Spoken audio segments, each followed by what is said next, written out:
자, 좋으신 하나님 감사를 드립니다. 이 수요일 저희의 발걸음을 교회로 인도하여 주시고 또 주님의 말씀을 듣는 열심을 우리에게 허락해 주심을 감사를 드립니다. 저희들 우리가 말씀에 귀 기울일 때에 우리가 마음을 열게 하시고 또 귀를 열게 하시고 또 우리의 눈을 뜨게 하시고 또 이 말씀을 통해서 우리가 도전받고 또 은혜 받고 또 이 말씀이 단순히 우리 지식을 쌓는 말씀이 아니라 우리의 삶에서 자라나고 열매 맺는 귀한 말씀 될 수 있도록 인도하여 주시옵소서. 모든 말씀 예수 그리스도 이름으로 기도합니다. 아멘.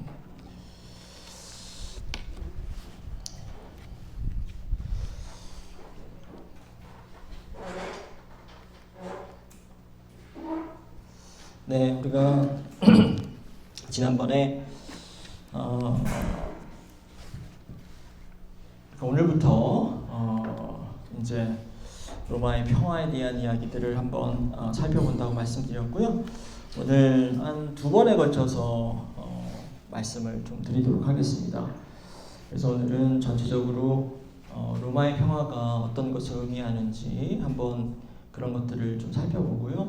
다음 시간에 로마가 이야기하는 평화가 일반 사람들에게는 또 어떻게 다가왔는지도 한번 살펴보고 또 이 초대 기독교의 신앙인들은 또 이 로마의 평화를 어떻게 이해하고 또 어떻게 반응했는지 이렇게 같이 연결해서 한번 생각을 해보도록 하겠습니다. 우리가 먼저 말씀을 한 구절 보려고 하는데요.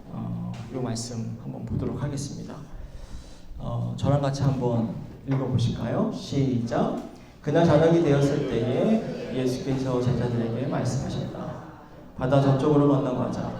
그래서 그들은 무리를 남겨두고 예수의 배에 그대로 모시고 갔는데 다른 배들도 함께 따라갔다.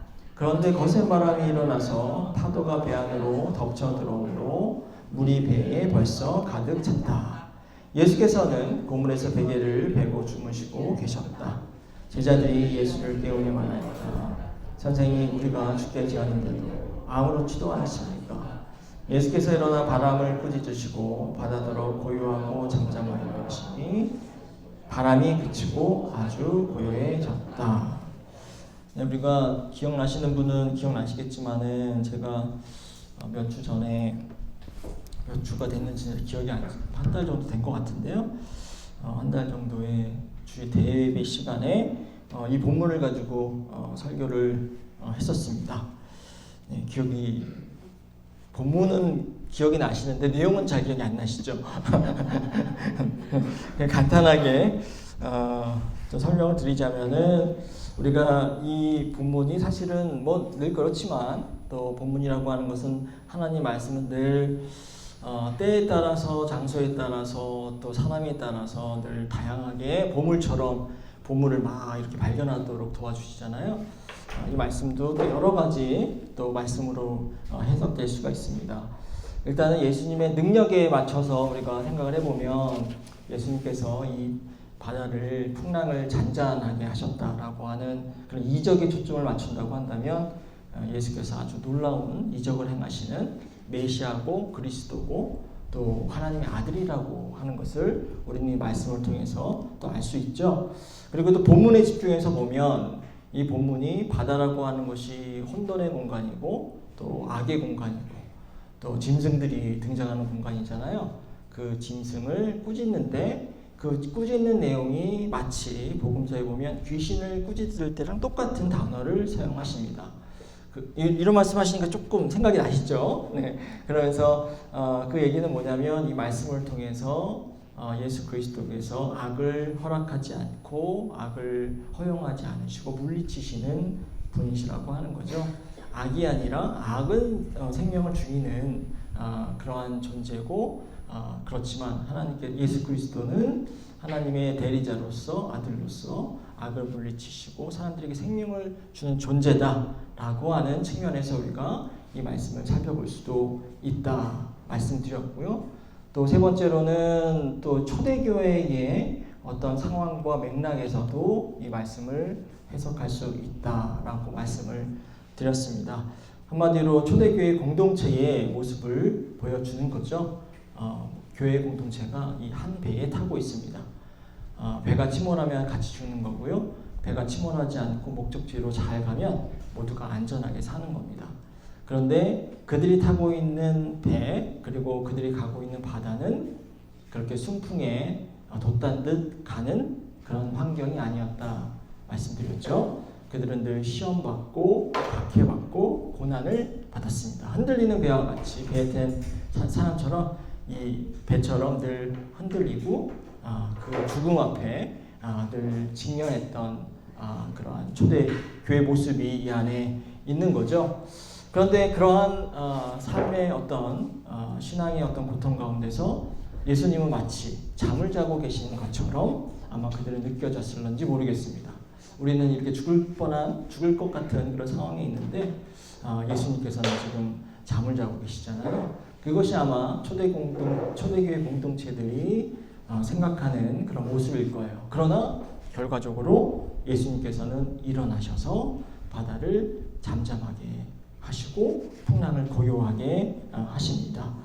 그렇기 때문에 예수님께서는 비록 지금 아무것도 안 하는 것처럼 보이시고 잠자는 것처럼 보이지만 예수님께서는 결국은 그들을 고통 가운데 두지 아니하시고요.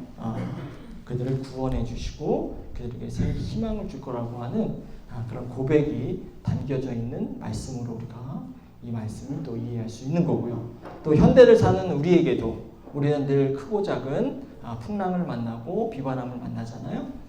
그 비바람 속에서 우리도 마치 하나님께서 우리의 기도를 들어주지 않는 분처럼 느껴지고 또 예수님께서 우리와 함께하지 않는 것처럼 느껴집니다만 그러나 이 말씀을 통해서 우리 알 수 있는 것은 예수께서는 결국에는 일어나셔서 풍랑에 우리가 가지고 있는 풍랑을 우리가 가지고 있는 파도를 잠잠케 하시는 그러한 분으로 우리는 이 말씀을 통해서 그렇게 은혜를 받을 수 있다라고 하는 겁니다.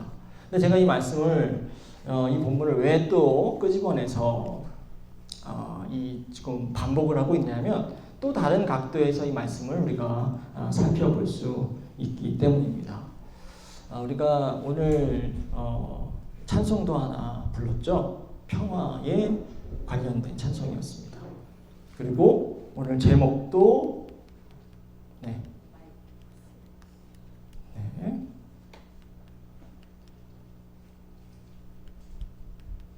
움직여줘야 되는데 오늘 제목도 팍스로만 하잖아요. 팍스 평화입니다. 왜 그럴까요? 죄송합니다. 이게 기계들은 항상 중요할 때 문제를 잘 일으켜서 파워포인트 많이 준비했는데 안 되면은 엄청 불편한데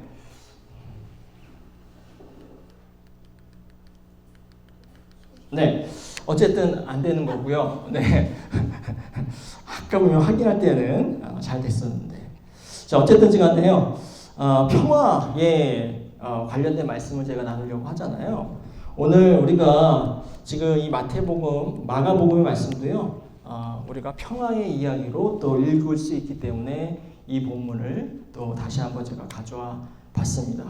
우리 이야기 속에서 어떤 상황이 있어요? 비바람이 붑니다. 풍랑이 일어나죠. 어떻게 보면 아주 혼돈의 상황 속에 있습니다. 질서가 없습니다. 그렇죠? 그런데 이 침몰 직전에 있는 이런 상황 속에서 예수 그리스도께서 이 바다를 꾸짖고 또 잠잠하게 하시잖아요. 그리고 결국에는 이 혼돈으로부터 이 혼돈이 물러가고요. 평화가 오게 됩니다. 생사가 오고 가는 이 전쟁과 같은 상황 속에서 지금 예수님께서는 이 풍랑을 진압하시고 그리고 승리하시고 평화를 가져오고 있기 때문입니다.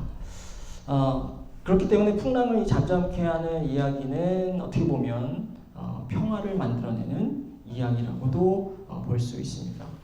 근데 이 이야기가 이것 때문에 그런 거였군요.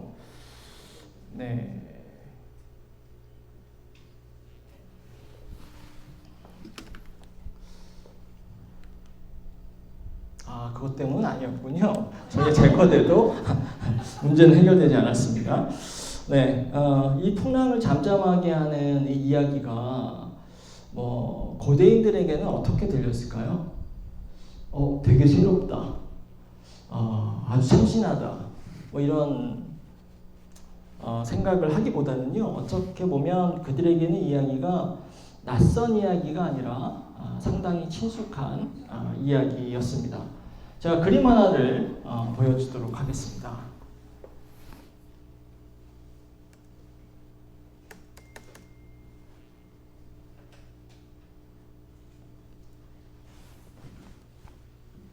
네. 지금 이 그림을 보시면 배가 하나 등장을 하고 있습니다. 이 그림은 이제 우리가 폼페이의 어느 집에서 발견된 그런 그림입니다. 벽에 이제 프레스코라고 하죠. 벽에 장식된 그런 그림인데요. 지금 이게 전체가 나오지 않았지만 여기 지금 이 돛대가 이렇게 달려 있습니다. 그래서 바람을 타고 배가 진행되고 있는 거예요. 그리고 여기에 보면 누가 있어요? 사람들이 있어요. 그렇죠? 이 그림들이 바로 사람을 보여주는 그런 그림입니다. 그런데 이 사람들 가운데 특별히 눈에 띄는 사람이 있으시죠? 네, 여기 큰 사람이 한 사람 여기 있습니다. 그렇죠? 다른 사람들은 뭔가 좀 너무 성의 없게 좀 그렸잖아요. 그런데 저분은 상당히 크기가 크고 뭔가 좀 지금은 그림이 지워졌지만 뭔가 좀 정성을 들여서 그렸습니다. 자, 그림을 조금 확대해서 보면 자, 이렇습니다. 지금 성별이 좀 구별이 가시죠? 여자일까요? 남자일까요? 여자입니다. 보면은 머리카락이 이렇게 길게 있어요. 여자이고 아까도 얘기했지만은 좀 체구가 큽니다. 근데 실제 몸이 크기 때문에 그렇게 큰 게 아니고요. 이 인물이 중요하기 때문에 크게 그린 거죠. 그리고 이 그림의 밑에는 이렇게 써 있습니다. 아프로디테. 비너스죠. 라틴어는 비너스고요. 그리스 말로는 아프로디테입니다. 그리고 구원자라고 써 있습니다. 우리가 지난번에 폼페이 잠깐 말씀드리면서 폼페이에서 가장 사랑받는 신이 바로 이 비너스 신이라는 말씀을 드렸었잖아요. 이 비너스 신이 지금 배를 조종하고 있는 거예요.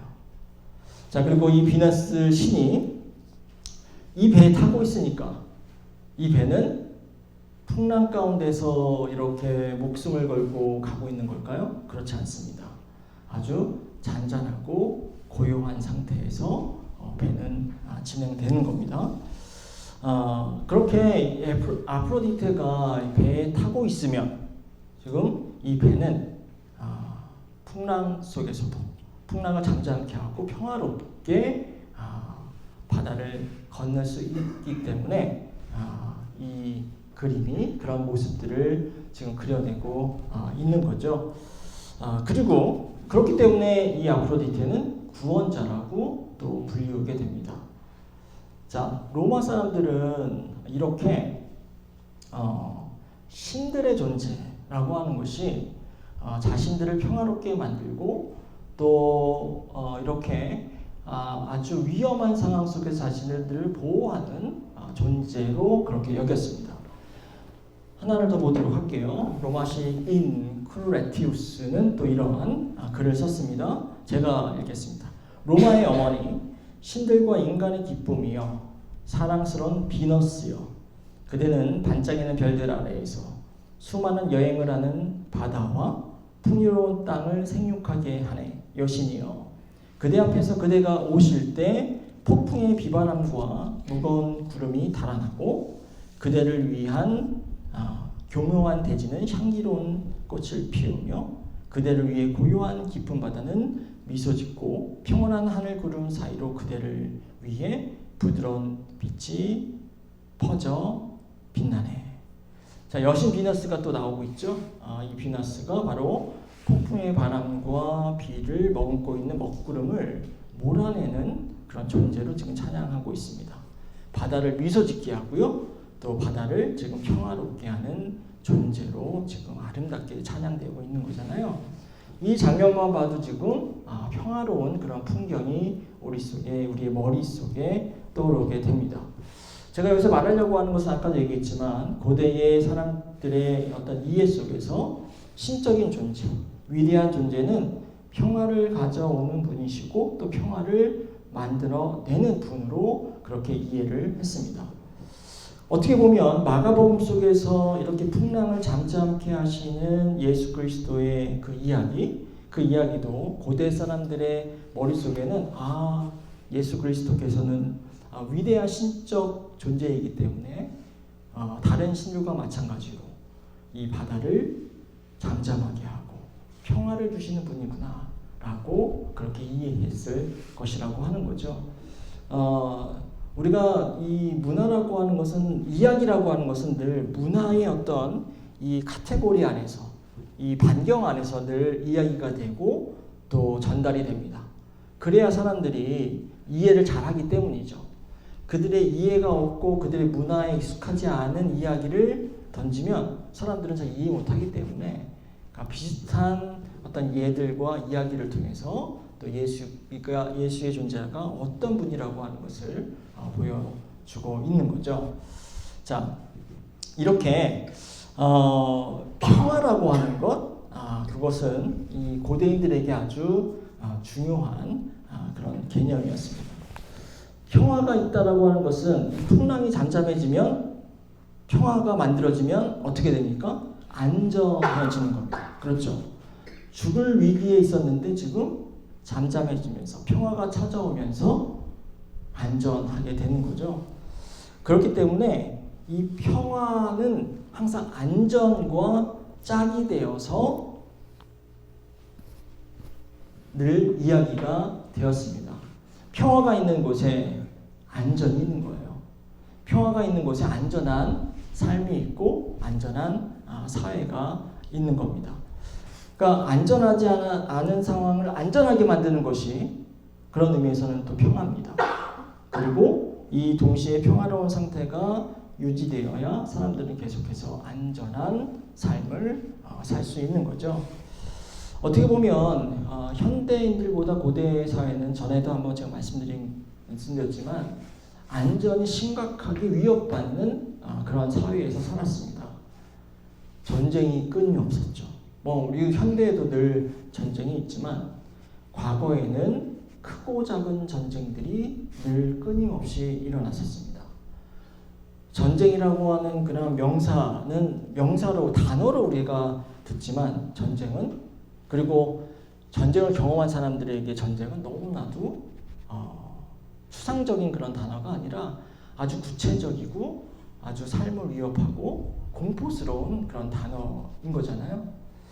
뿐만 아니라 자연재해도 속수무책입니다. 우리 현대사회에서 아무리 우리가 준비를 하고 여러 가지 시스템과 이런 것들로 자연재해를 이렇게 최소화하려고 노력을 해도 비가 혹은 태풍이 막 몰아치면 대책 없이 우리도 거기에 당할 수밖에 없잖아요. 하물며 교대사회는 더 어떻겠습니까? 더더욱 안전이 위협받고 생명이 위협받는 그런 사회에 살 수밖에 없었죠. 그렇기 때문에 고대인들에게 있어서는요, 이 평화와 안전이라고 하는 것이 너무나도 중요한 것이었어요.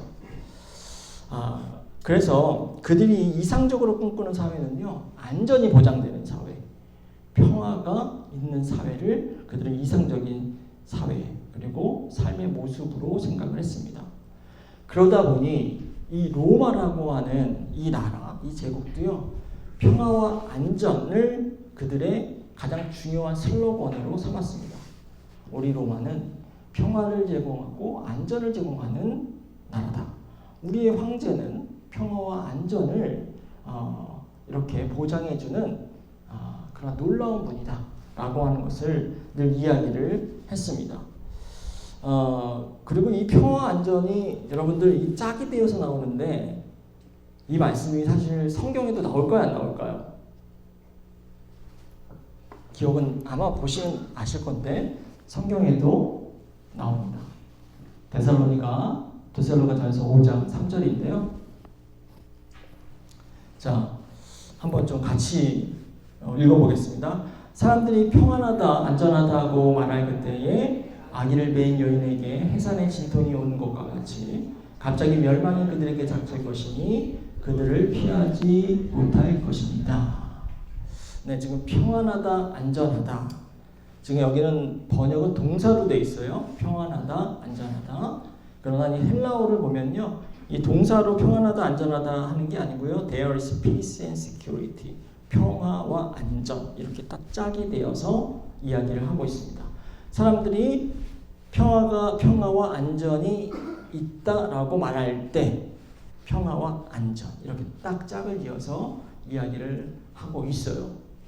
자, 그러면 이거는 이제 다음 시간에 이런 의미가 어떤 의미를 가지는지는 제가 또 다음 시간에 한번 말씀을 드리겠습니다. 오늘은 그냥 평화와 안전이 중요시 여기는 사회에서 역시 성경에서도 이 평화와 안전이라고 하는 단어가 등장하고 있다라고 하는 것만 그렇게 기억을 하시면 좋을 것 같습니다. 우리가 평화와 안전을 배우면서 또 이렇게 성경에 나와 있는 이 평화와 안전에 대해서도 이 개념에 대해서도 단어를 좀 이렇게 확장하는 거고요. 자, 이렇게 평화와 안전이 중요하다면 사람들이 평화와 안전을 그렇게 갈망하고 강구한다면 이상적인 어떤 정치가 혹은 이상적인 통치가는 어떤 통치가여야 할까요? 안전을 제공하고 평화를 제공하는 사람이 이상적인 지배자이고 통치자라고 여길 수 있겠죠. 자, 바로 이 로마에 이 바로 안전과 평화와 안전을 가져다 준 그러한 지배자가 등장하게 됩니다. 그 사람의 이름은 가이어스 옥타비아누스 투이우스입니다. 이렇게 읽으니까 생소한 이름인데요. 사실은 생소한 이름은 아니고요. 로마의 초대 황제, 첫 번째 황제 아우구스투스입니다. 자, 여러분들 보신 분들은 이렇게 이 그림을 잘 알려진 그런 그림 조각상인데요. 이 그림 조각상 보신 분들이 있을 겁니다. 이 황제 아우구스투스는 줄리어스 시저 카이저의 양자였고요. 조카였죠. 조카였다가 나중에 이제 시저가 이제 양자로 입적을 시킵니다. 아우구스투스에 대한 이야기는 되게 긴 이야기가 있지만 다 생략을 하고 이 황제 아우구스투스는 아주 대단한 정치가이고 어떤 실력가였습니다. 그렇기 때문에 결국에는 황제가 되는 거죠. 그리고 이제 이 아우구스투스라고 하는 것은요, 이름은 아니에요. 이름은 아니고 법적인 칭호입니다. 법적인 칭호로 최고 존엄 정도 되는, 우리가 저기 북한에 독재자한테 쓰잖아요. 최고 존엄 정도, 최고로 존엄한 사람이라고 하는 그런 명칭인데 이제 아주 이름처럼 쓰여지게 되는 거죠. 그리고 사실은 아우구스투스 그 이후에 등장하는 황제들에게는 각자의 이름이 있지만 더불어서 이 아우구스투스라고 하는 별칭을 또 붙여주게 됩니다. 그러나 보통 황제 아우구스투스다 그러면 다 초대 황제 이 가이오스 옥타비아누스 투이우스를 이야기하는 거예요. 자, 아까도 얘기했지만 이 아우구스투스 황제는요 아주 대단한 정치가였고요. 그리고 뛰어난 군사적 능력을 가진 그런 장군이기도 했습니다. 그 당시 로마는 내전으로 늘 내전이 끊이지 않았던 그러한 국가였습니다. 권력을 가진 사람들은 늘 높은 자리를 탐내고 또 황제가 되기를 원했죠. 뭐 그 당시엔 황제는 아니었지만 그러나 최고의 어떤 권력을 누리기를 원했습니다. 그 내전의 상황 속에서 이 황제 아우구스투스가 그 내전을 다 종식시킨 거죠. 평정을 이루었습니다. 그리고 결국 황제가 되는 겁니다. 정치적인 혼란이 극심을 했고요. 또 정치적인 혼란은 결국에는 정치인들에게만 영향을 미치는 게 아니었거든요. 그 사회를 사는 모든 사람들에게 영향을 미치는 거였습니다. 그렇기 때문에 사회가 아주 혼란스럽고 정치가 혼란스러운 그런 상황 속에서 이 아우구스투스가 그 상황을 완벽하게 정리를 한 거죠. 그래서 이제 내전을 다 종식을 시키고요. 뿐만 아니라 바다에서는 막 해적들이 뭐 난무하면서 이렇게 운반하는 그런 곡물들을 다 해적지로에서 빼앗기도 하고 있는데 이 황제 아우구스투스는 그가 가지고 있는 놀라운 그러한 군사적인 능력을 가지고 또 해적들을 다 물리쳤습니다. 그러니까 땅을 평화롭게 했고 또 바다를 평화롭게 했던 사람이라고 또 일컬어지게 되는 거죠. 그렇기 때문에 그가 평화를 이루었다 이야기하기 때문에 보통 이것을 우리는 팍스 어거스타, 아우구스투스 황제의 평화라고 그렇게 일컬어집니다. 근데 이제 이게 국가적인 이 그리스 로마라고 하는 그 사회 안에서는 팍스 어거스타고요. 그러한 이 평화가 더 확장돼가지고 다른 나라의 관계와 연결이 되면 이제 그게 팍스 로마나가 되는 겁니다. 로마의 평화. 그러니까 사실은 어떤 의미에서는 시작은 팍스 어거스타부터 시작했지만 결국에는 팍스 로마나와 팍스 어거스타는 거의 동일한 개념으로 이해를 할 수 있는 거죠. 자, 어쨌든 로마가 그리고 이 아우구스투스 황제가 평화를 가져다주고 또 안전한 사회를 만들었다고 그렇게 고백을 하게 되는 거죠. 네, 로마의 역사학자 마르쿠스 베렐리우스 파르테쿨루스 뭐 이름은 기억할 필요 없고요. 그냥 역사학자입니다. 그 사람이 이제 아우구스투스 황제를 칭송하면서 이런 말을 하고 있습니다. 평화의 축복이 지금보다 더 컸던 적이 있었는가? 동쪽과 서쪽 지역, 북쪽과 남쪽 경계로 확산된 아우구스투스의 평화는 세계의 구석구석을 약탈과 공포로부터 안전하게 보호하고 있다. 자, 아우구스투스가 팍스 어거스타를 찬양을 하고 있고 그 아우구스투스가 가지는 평화가 또 사람들을 안전하게 보호하고 있다라고 칭송을 하고 있는 거죠. 자, 그런데 이 팍스 어거스타 혹은 팍스 로마나 로마의 평화의 본질과 핵심은 무엇일까요? 이 아우구스투스가 말을 너무 잘해가지고 사람들을 감동을 시켜서 평화를 만들었을까요? 그렇지 않습니다. 이 황제 그리고 정치가들의 평화는 승리를 통해서 성취해내는 평화입니다. 말의 승리가 아니라 힘의 승리입니다. 군사적인 승리, 물리적인 승리만이 평화를 만들어낼 수 있다고 그들은 믿었습니다. 그리고 실제로 군사적인 힘이 평화를 또 만들어낸 거죠. 그리고 이 힘이 있어야 승리를 하고 또 이 승리가 있어야 평화를 만들어내는 겁니다. 그렇기 때문에 평화는 어떻게 보면 힘, 승리와 똑같은 말이라고도 볼 수 있는 거죠. 승자만이 가져다 줄 수 있는 선물이 바로 평화였습니다. 그리고 이 평화를 황제 아우구스투스가 가져온 것이고요. 로마가 이 평화를 가져왔다고 그렇게 이야기가 된 거죠. 그림 하나를 보도록 하겠습니다.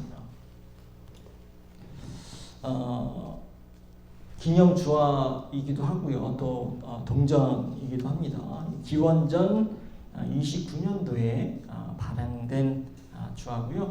이 황제 어거스터스가 전쟁에서 이긴 것을 기념을 해서 이 동전을 주조를 한 겁니다. 이게 지금도 그렇지만은 고대 사회에는 이 동전이 이 뭐랄까요? 정치가들의 자신들의 어떤 이념과 어떤 정치적인 선전을 위해서 가장 유용한 도구로 사용되었습니다. 그럴 수밖에 없는 게 모든 사람은 현대나 과거나 돈을 좋아하죠.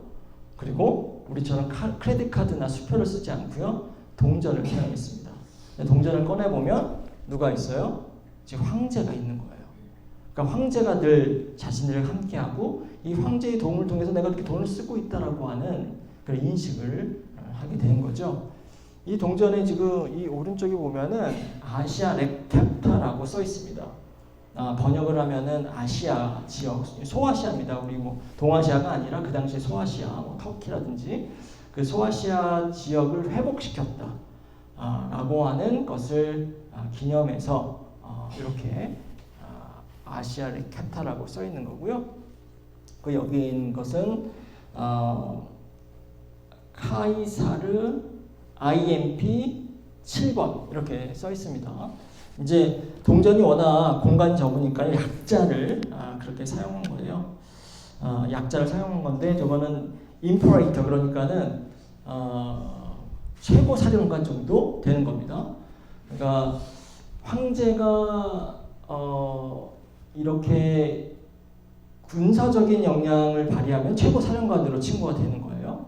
종교적인 영역에서는 또 종교적인 최고 호칭이 있는 거고 군사적인 영역에서는 또 군사적인 영역에서의 최고 호칭이 있는 건데 이 황제 아우구스투스가 7번째 최고 사령관이다 라고 하는 것을 이야기를 하는 겁니다. 이 동전 옆에 보면은 지금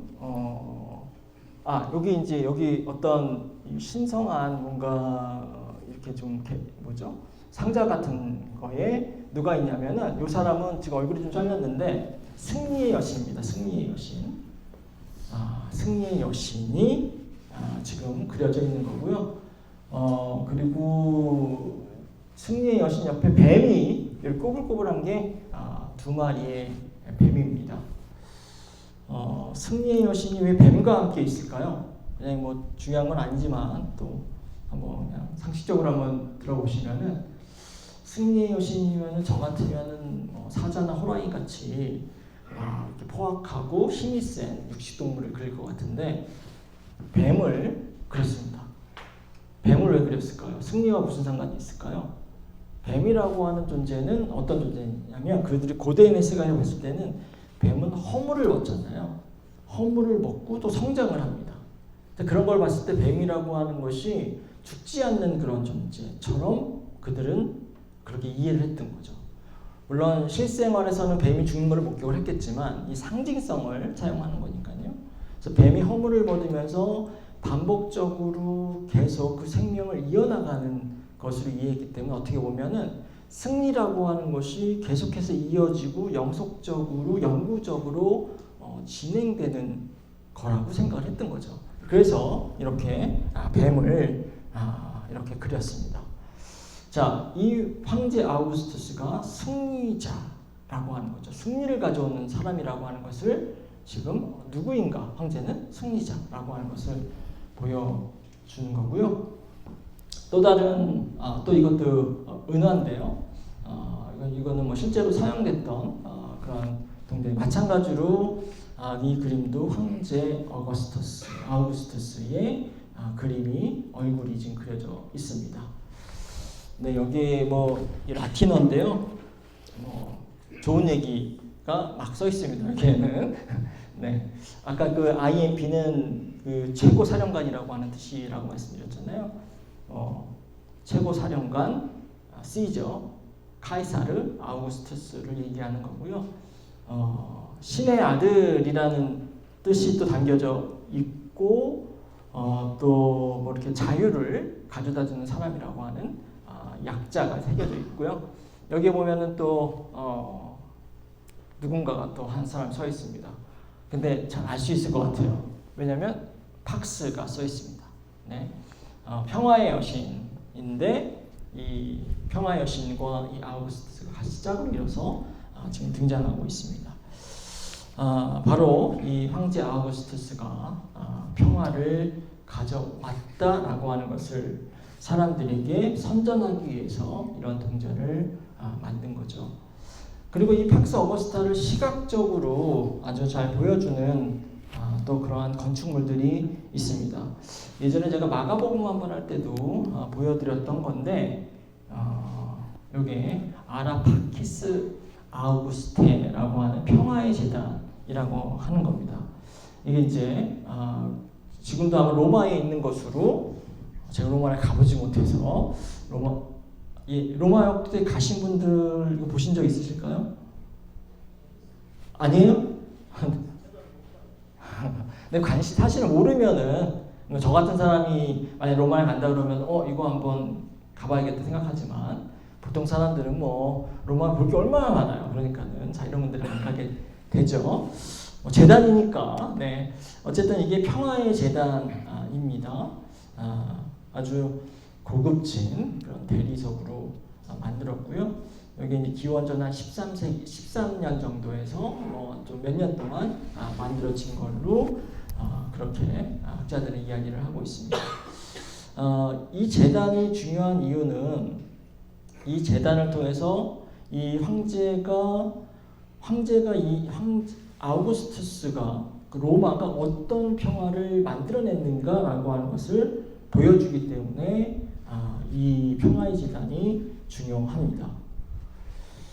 근데 지금 제가 이야기를 계속 이야기를 하고 있는데 나중에도 얘기할 기회가 있겠지만 이게 지금 다 시각 자체가 누구의 시각이냐면 권력을 가진 사람들의 시각에서 다 얘기를 하고 있는 거예요. 지금 제가 지금입니다. 황제든 로마든 이 로마가 평화를 만들어냈다라고 하는 것은 소위 1%의 엘리트의 사람들이 만들어낸 그런 관점에서 이야기를 하고 있습니다. 어쨌든 이 황제 아우구스투스가 만들어내는 평화의 모습, 로마가 만들어내는 평화의 모습이 어떤 모습인가라고 하는 것이 여기에 있는 그림을 통해서 보여줍니다. 이 그림도 한번 보여드린 적이 있어요. 네. 가운데 있는 여자의 정체는 잘 모르겠지만 여신이라고 이야기하는 사람들도 있고 어쨌든 그게 중요한 것이 아니고 자, 이 그림을 보면 어떤 이미지들이 여러분 머릿속에 이렇게 생겨나시니까 느낌이 어떠세요? 불안하고 초조하고 뭔가 이렇게 갈등 있는 그런 그림이 아니죠? 오히려 평화롭고 우리를 뭔가 안정감을 들게 하는 그런 그림입니다. 아이들이 지금 아기들이 지금 두 아이가 지금 무릎 위에 그렇게 앉아 있고요.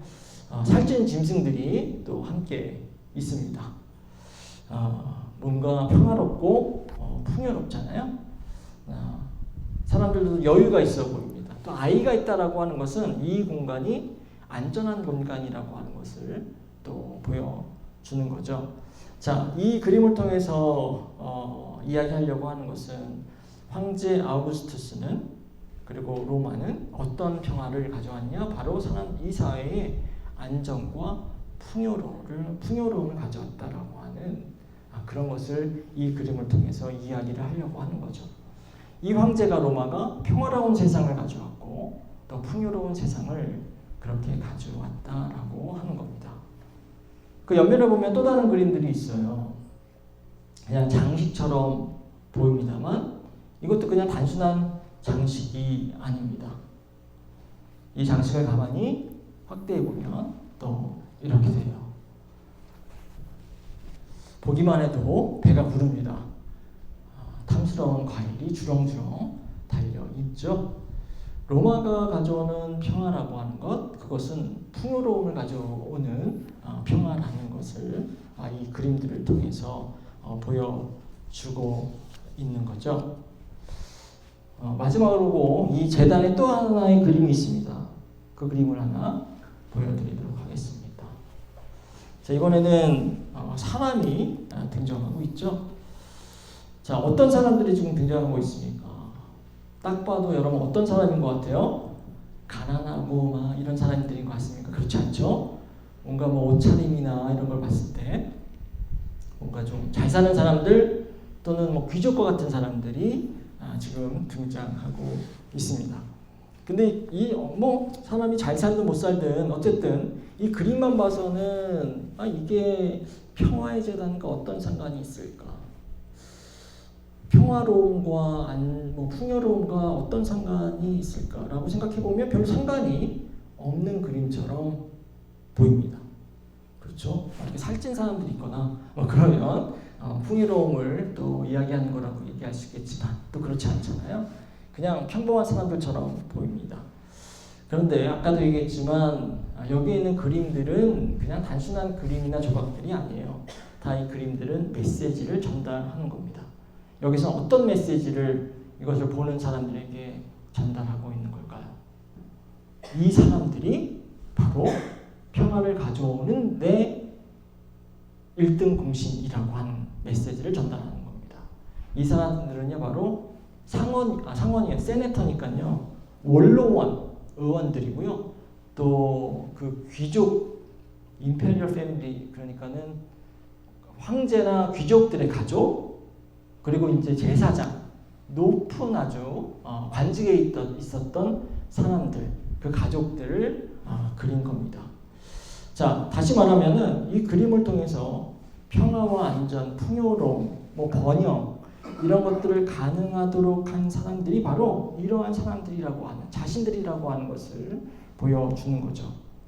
이들이 전쟁을 통해서 승리를 가져왔고 그 승리가 평화를 가져왔고 그 평화가 사회를 안전하게 만들고 그 안전한 사회 안에서 사람들은 풍요로움을 누리고 번영할 수 있었다라고 하는 것을 이 그림들을 통해서 보여주고 있는 겁니다.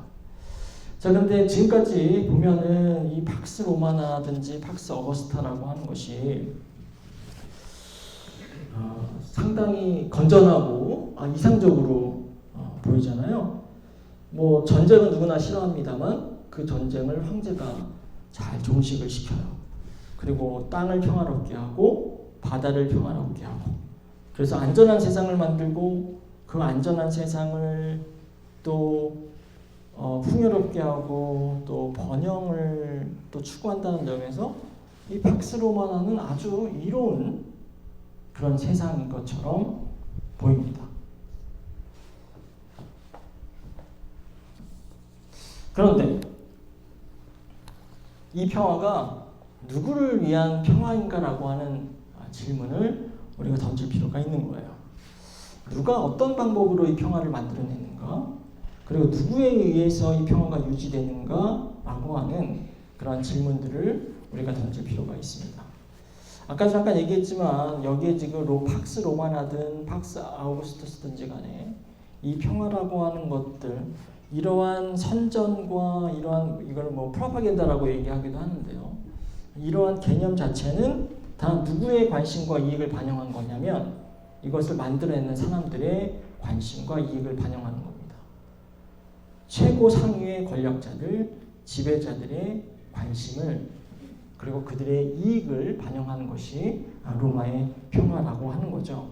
그러면서 이러한 로마 평화를 이야기하면서 그들은 그들의 행위를 정당화하고 또 그들의 어떤 사람들을 조종하는 것으로 사용하기도 했습니다. 아까도 잠깐 얘기했지만 이 로마의 평화라고 하는 것은 기본적으로 힘에 기초한 평화입니다. 군사적인 힘에 기초한 평화고요. 군사적인 힘만이 이 평화를 가져올 수 있는 거예요.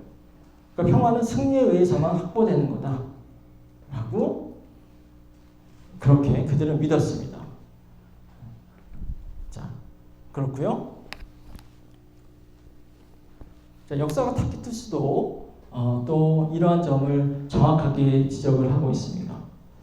로마 황제는 의심할 것 없이 평화를 가져왔다. 그러나 그 평화는 사륙으로 만들어낸 자, 누군가가 승리한다는 것은 누군가가 패배했다라고 하는 것을 의미합니다. 승리의 소식은 누군가에게 기쁨과 환호를 주지만 또 그 승리의 소식은 누군가에게 슬픔과 눈물을 주는 그런 소식이기도 하는 거죠. 자, 승리를 통해서 만들어진, 특별히 군사적 승리를 통해서 만들어진 평화라고 하는 것은 다른 각도에서 보면요, 바로 누군가를 칼로 베어서 죽여서 만들어낸 평화인 겁니다. 그렇기 때문에 이 팍스 로마나는 양날의 검과 같아요. 한쪽 이 검은, 한쪽 검의 뭐죠? 이 검의 한쪽 면은 누군가를 살리기 위해서 살리는 역할을 합니다. 하지만 다른 한쪽은 누군가를 죽이는 거죠. 그것이 바로 팍스 로마나가 가지고 있는 모습이었습니다. 자, 세네카도 이런 얘기를 해요. 많은 사람들에게 안전을 제공하고 그들을 죽음의 문턱에서 다시 삶으로 불러들이며 자비를 통해서 시민으로서의 삶을 획득하도록 하는 것, 그것이 바로 행복이다. 그러나 동시에 많은 사람을 무차별적으로 죽이는 것은 전쟁과 패배가 만들어내는 힘이다. 한쪽이 안전하기 위해서는 한쪽이 무차별적으로 죽어야 되는 거죠. 한쪽이 생명을 얻기 위해서는 다른 한쪽이 무차별적으로 죽을 수밖에 없는 것이 이 평화의 모습이라고 하는 것을 이 세네카는 잘 지적하고 있었습니다. 그런데 이 평화를 만들어내고 안전을 만들어내는 것이 사실은 끊임없는 또 탐욕의 결과이기도 했습니다. 승리하기 위해서 로마는요, 무수히 많은 이 죽임의 칼날을 휘둘렀습니다. 그래서 로마의 한 시인은 또 이렇게 이야기합니다. 이제 우리는 광활한 바다에서 폭풍에 시달리고 있다. 우리는 적을 찾아 전쟁의 전쟁을 거듭한다. 자, 로마가 승리를 위해서, 그들이 이야기하는 평화를 만들기 위해서 끊임없이 바다를 건너가면서 전쟁을 계속해서 하는 겁니다. 전쟁과 전쟁을 통해서 끊임없이 승리를 하고 그 승리를 통해서 그들은 안전한 세상과 평화로운 세상을 만든다고 이야기하지만 그 한편에 많은 사람들이 죽는 상황을 만들고 있는 거죠. 아까 이야기했던 역사가 타키투스의 말을 또 인용하도록 하겠습니다. 되게 중요한 글이에요. 자, 제가 한번 읽겠습니다. 이 치명적인 로마인들은 당신이 복종과 자제로도 그들의 오만함을 피할 수 없는 자들이다. 로마인들은 세계의 약탈자들이고 이제 땅이 그들의 모든 것을 파괴하는 소나기에서 벗어나자 그들은 심지어 바다까지 뒤지며 파괴하고 있다. 약탈하고 사륙하고 도둑질하는 것, 이런 것들은 그들의 잘못된 이름으로 제국이라고 부른다. 그들은 제국이죠. 모든 것을 황폐하게 만들고 그것을 평화라고 만든다. 자, 제국, 로마 제국, 그리고 로마의 평화는요, 모든 것을 황폐하게 만듭니다. 다 죽인다는 거예요. 모조리 다 없애버리는 겁니다. 그리고 그것을 평화라고 이야기한다라고 하는 거죠. 팍스 로마나는 되게 아름답고 감상적인 그러한 내용이 아닙니다. 그 다른 한편에 죽음이 있는 것이고 생명이 빼앗기는 잔혹한 삶의 현실이 있는 것이 바로 팍스 로마나죠. 팍스 로마나와 팍스 어거스타가 안전을 이야기하고 번영을 이야기하고 또 축복을 이야기하지만 그것들은 그 반대편에 긴 그림자를 남기는 잔혹한 평화라고 하는 것을 우리가 기억할 필요가 있습니다. 자, 평화의 팍스 로마나가 이런 것이다라고 하는 것을 우리가 또 잠깐 살펴봤고요. 아까도 얘기했지만 다음 주에는 이 로마 평화를 경험한 사람들의 경험을 또 간단하게 또 이야기를 하고 그들은 이 팍스 로마를 어떻게 반응했는지, 그리고 초대교회 공동체는 이 로마의 평화를 어떻게 이해하고 또 그것에 어떻게 도전했는지에 대한 이야기들을 살펴보도록 하겠습니다. 오늘 여기까지 하도록 하겠습니다. 우리 함께 기도하겠습니다. 은혜와 자비 하나님 참으로 감사를 드립니다. 저희들 초대교회가 탄생하고 또 성장했던 세계에서 로마의 평화 또 황제의 평화가 승리자의 평화이고 또 힘있는 자의 평화였음을 이 시간 배웠습니다. 여전히 우리는 우리의 삶 속에서 힘이 만들어내는 평화 그리고 승리자가 만들어내는 이 평화를 또 진정한 평화라고 믿고 또 따르기도 합니다. 우리가 승리가 만들어내는 그 평화가 아니라 사랑이 만들어내는 평화를 따르게 하시고 또 우리가 또 이해가 만들어내는 평화 또 겸손이 만들어내는 평화를 따르는 저희 모두가 될 수 있도록 인도하여 주시옵소서. 그러한 평화가 힘이 아니라 승리자의 평화가 아니라 우리의 낮아짐과 우리의 사랑이 만들어내는 평화가 우리 삶 속에 그리고 우리 교회 속에 우리의 사회 속에 퍼져나갈 수 있도록 우리가 애쓰고 힘쓰고 기도하는 우리 모두가 될 수 있도록 인도하여 주시옵소서. 이 모든 말씀 예수 그리스도의 이름으로 기도합니다. 아멘.